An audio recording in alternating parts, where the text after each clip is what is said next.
Welcome back, Facilitation Friday. So there was some chat on social media last time because we talked a bit about ethics.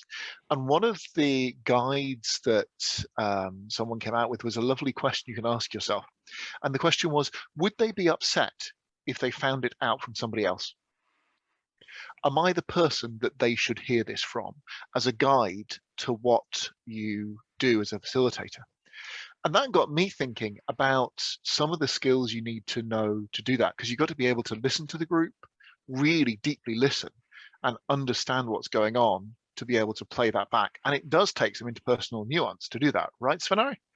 Yes, and now we're jumping right into the ability item in the model, which I think is where I started out thinking about facilitation. What's the magic behind it?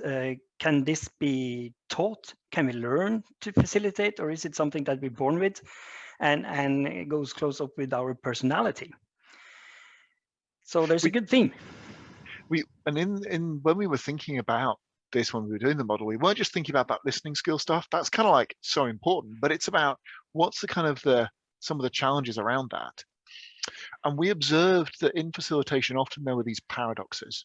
You know, there was times when we would have to be really disciplined with a group, boom, boom, boom, and times we would have to be really nurturing, or times we would have to be really playful, but times we would have to be really serious.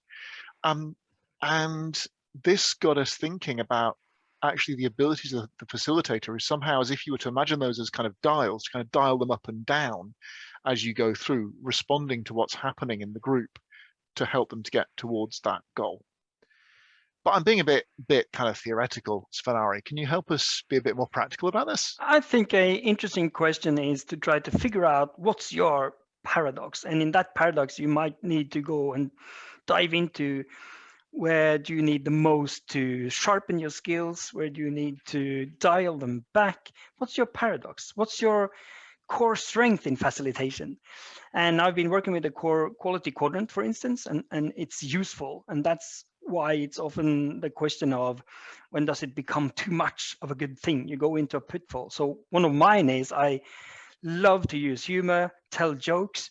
And of course, if I go into that pitfall, it will actually be too much, and I would divert the group off from the mission we have set out on, and I need to dial back on that. And I can't do that if I'm not aware of my own, let's say, problem with that. So I think a good way is to actually ask that question. Where's your paradox? And what does it do with your core strength or even core weakness?